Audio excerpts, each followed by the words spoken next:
Hey guys, welcome back. You're still tuned into MF Corner here on CNBC TV18, and now we're going to get to a whole lot of queries that you guys have sent to us and you want answered. We have Harshvardhan Roongta here in the studios. It's always nice to have you here, so thank you for taking out the time for all of these queries that have come in. And like Sonal was, mentioning earlier as well, we get a lot of these. So the first one I'm going to get to it straight away is from Shailesh Singh. Now he's written in from Ahmedabad. He says he's looking to invest in the Nifty 50 index fund for large cap portion of his portfolio. He asks if he can invest in the simple Nifty 50 index fund or Nifty 50 equal weight index fund. Now he's asking which among the SBI and UTI for Nifty and the DSP and HDFC for Nifty equal weight fund are better for him. So what would you advise on this query? So in fact, Pavitra, it's a very good question because, the equal weight index has not been really spoken about much. So the first thing that let's clarify to him is that he's been asking for two index funds, which is Nifty 50, tracking the Nifty 50, and two equal weight. So the first thing, whichever he eventually lands up investing into, the Nifty 50 or equal weight, just pick one scheme of the category. You don't need two index funds because they perform the same. I mean, they're going to replicate the index in any ways. Yeah. Okay, so before we get into which is better, just a little bit of what is a Nifty 50 equal weight and what is Nifty 50. You just have to primary comparison. So if you look at Nifty 50 index, so that's basically what, a 50 companies basket, and each company will have a different weightage. Say, for example, HDFC Bank has about 13.7%, TCS will have 4%, and Power Grid has 1% allocation in that Nifty 50. Now, if you look at a Nifty 50 equal weight, so all the three companies that we spoke about will have 2% each. So all the 50 companies will have 2% weightage. So that's the primary difference. Yeah. Now, if you look at some comparisons, okay, so if you see the top 10 companies that form a part of the Nifty 50, the weightage of only the top 10 companies is about 60%. Yeah. So the balance 40 companies, comprise for only 40% overall. If you look at a Nifty 50 equal weight in this context, now the top 10 companies will have 20% weightage. If you look at sector concentration, so the financial services in a Nifty 50 has about 35% weightage. And that's only just one sector. Yeah. And if you look at the equal weight, that will come down to again about 18 to 20%. So of course, a better diversification. Now in terms of performance, because that's something that eventually an investor will be wanting to track, which performs better in different market cycles. So when the markets go down, we've seen, if you just back test the data, we've seen that the equal weight tends to protect the downside better than the Nifty 50 index. For a simple reason, because the allocations are higher in each stock. So if something falls, then you have a larger fall. And in case when the markets go up, so in the bull run in that sense, the performance has been mixed. So you can't really point out to say which has done better. But, if you take the numbers, they're slightly tilted towards the equal weight, saying that equal weight does outperform even in case markets go up and protects the downside better.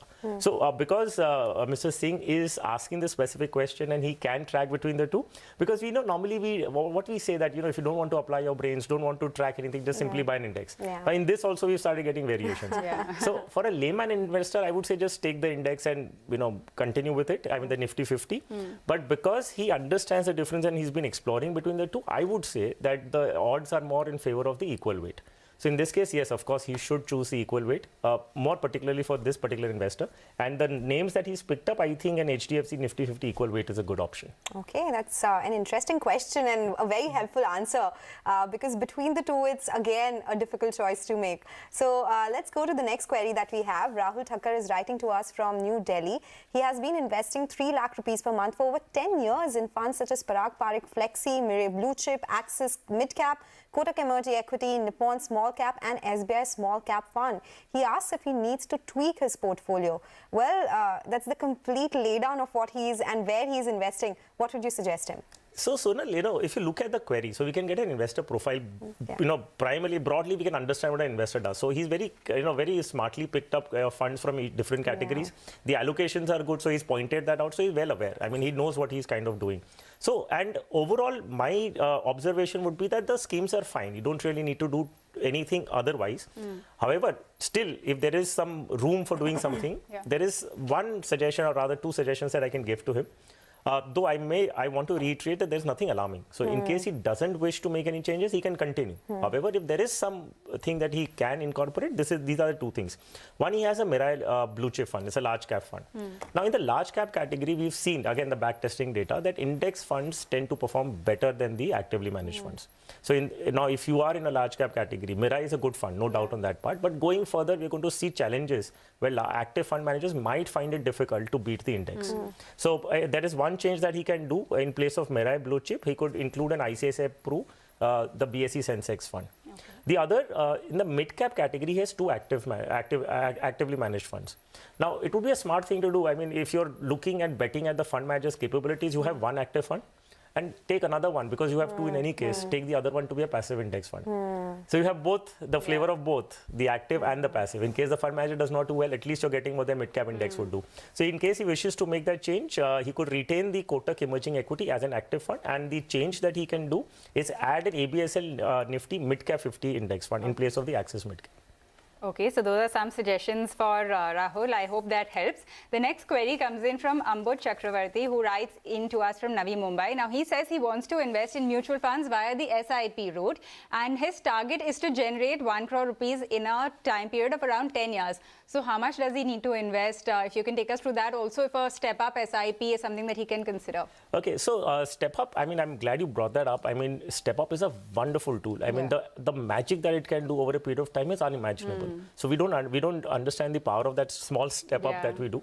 But nevertheless, so if we don't want to get into the numbers, but more or less, if you assume that the overall return over the next decade would be about 10 to 12% on his portfolio, then he needs to invest about 40 to 50,000 per month. So that's the amount. In case he opts for a step up, then it could be a lower amount right now, and then possibly increase it over a period of time. So 10 to 12% assumption, an investment about 40 to 50.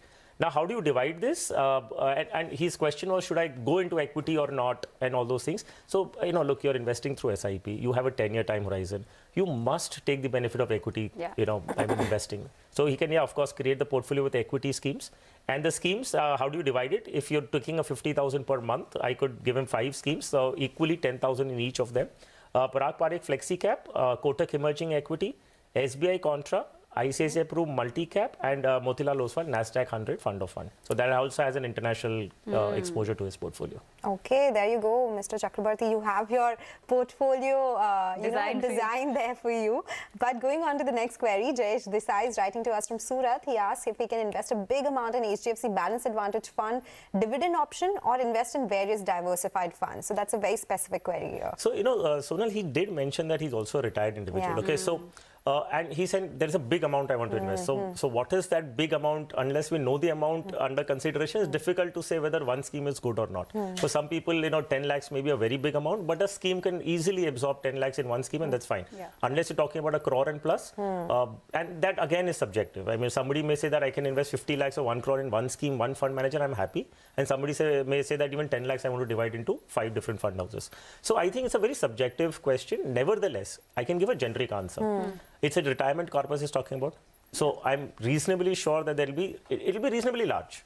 Okay, we don't know the numbers, but in any case, it's not wise to have a focused and just take one scheme.